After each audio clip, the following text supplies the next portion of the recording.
Assalamualaikum warahmatullahi wabarakatuh.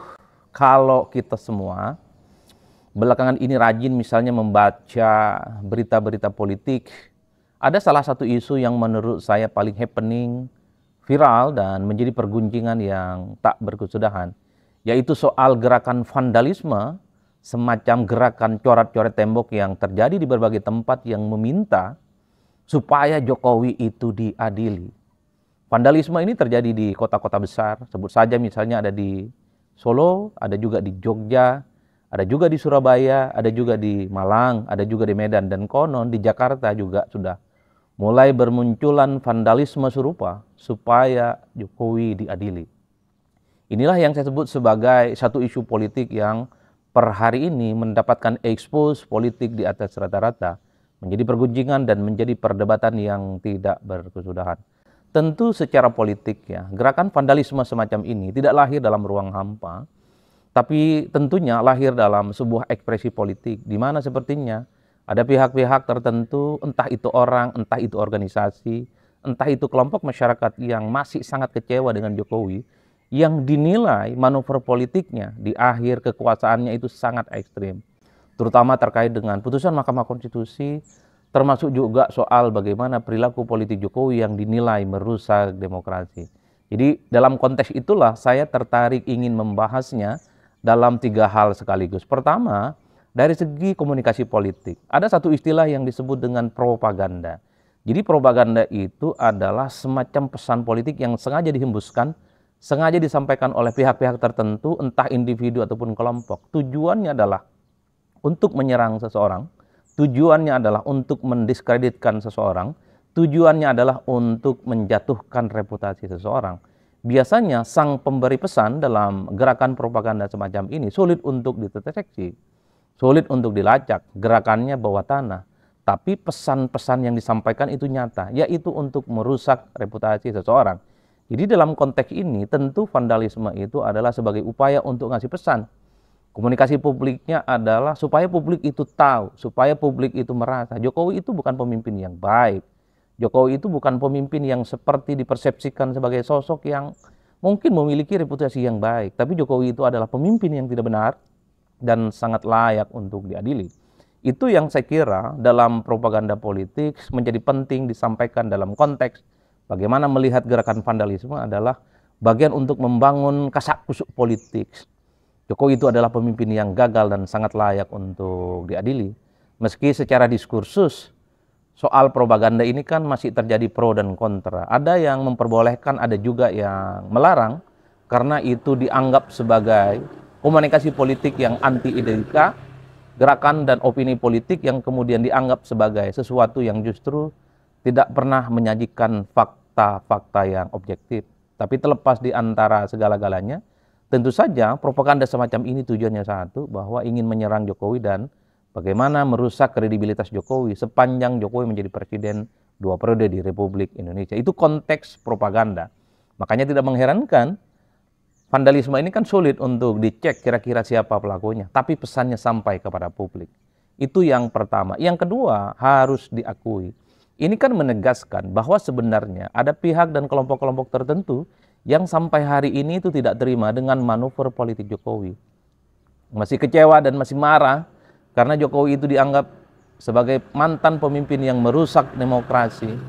Dianggap presiden yang dulunya terlampau jauh cawe-cawe dalam urusan pemilu, khususnya pemilu di 2024, yang kemudian sang putra mahkota juga bisa bertanding dalam pilpres.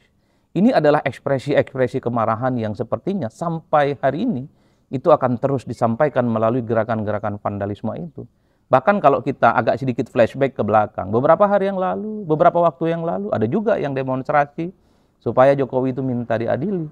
Bahkan ada yang disebut dengan Nurani 98, mantan-mantan aktivis 98 mendatangi KPK, berbekalkan data OCRP yang menyebut Jokowi bagian dari salah satu pemimpin terkorup di dunia untuk segera diusut. Itu kan adalah ekspresi dari sebuah kemarahan dan kekecewaan secara politik yang sampai hari ini masih cukup nyata. Bagaimana Jokowi itu hampir setiap hari selalu mendapatkan protes dan perlawanan, terutama dari kelompok-kelompok aktivis dan kelompok-kelompok kritis. Mungkin Jokowi ini adalah mantan presiden pertama kali di Indonesia setelah tak lagi jadi presiden, terus dirongrong, terus dikritik, dan bahkan ada pihak-pihak yang kemudian meminta supaya Jokowi itu diadili. Nah, tapi yang paling menarik adalah yang ketiga, soal respon Jokowi. Seperti biasa, respon Jokowi itu kan datar-datar saja. Respon Jokowi itu pendek, dan responnya itu terkesan tidak menganggap bahwa gerakan vandalisme dan serangan-serangan yang mengarah kepada dirinya itu adalah sesuatu hal yang penting. Itu adalah gaya khas dari Jokowi. Tapi secara persamaan, Jokowi itu ingin menunjukkan semakin Jokowi diserang, semakin Jokowi itu dihujat, Jokowi selalu menunjukkan bagaimana kemesraan dan kedekatannya dengan rakyat. Ya terbukti misalnya rumahnya Jokowi itu kan hampir setiap saat menunjukkan bagaimana antrian yang cukup panjang hanya sekedar bertemu dan berselfie dengan Jokowi. Di berbagai tempat di acara-acara tertentu masih banyak orang-orang yang juga ingin selfie dan foto bersama dengan Jokowi. Itu adalah yang saya sebut sebagai kontra narasi dari Jokowi.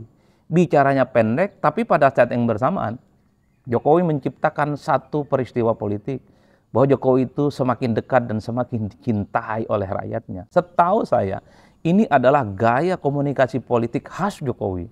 Kalau dikritik membabi buta, kalau diserang membabi buta, dihujat terus-menerus, Jokowi pasti menunjukkan sebuah aktivitas yang sangat populis, sebuah aktivitas-aktivitas yang terkesan dekat dengan rakyat. Makanya tidak mengherankan kalau Jokowi itu diserang. Dulu misalnya disebut-sebut dan dikaitkan dengan status Hasto yang jadi tersangka, dikait-kaitkan dengan OCRP misalnya, yang menempatkan Jokowi bagian dari salah satu pemimpin terkorup. Jokowi kan responnya datar, pendek, dan terkesan tidak ada apa-apa.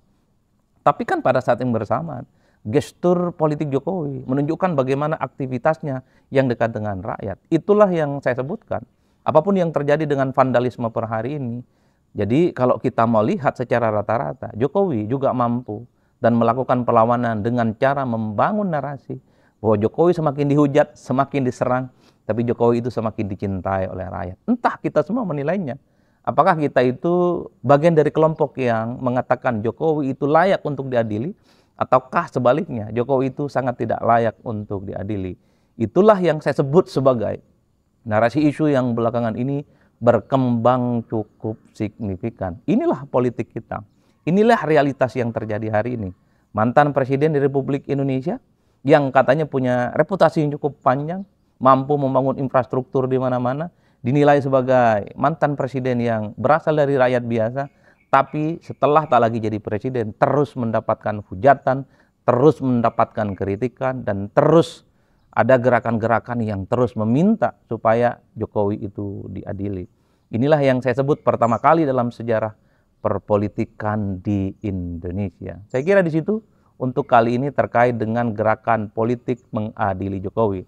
Tapi sebelum selesai, gerakan-gerakan politik vandalisme, gerakan-gerakan politik meminta Jokowi itu diadili, termasuk juga gerakan-gerakan propaganda bahwa Jokowi itu adalah pemimpin yang misalnya tidak baik dan tidak benar. Tentu ini menjadi gerakan yang sangat percuma kalau kemudian tidak dilanjuti dengan gerakan-gerakan lanjutan. Misalnya kalau pihak-pihak tertentu yang selama ini misalnya kecewa dengan Jokowi, dianggap sebagai pemimpin yang tidak benar, ada bukti-bukti hukum, fakta-fakta hukum tentu bisa dilaporkan kepada pihak yang berwajib.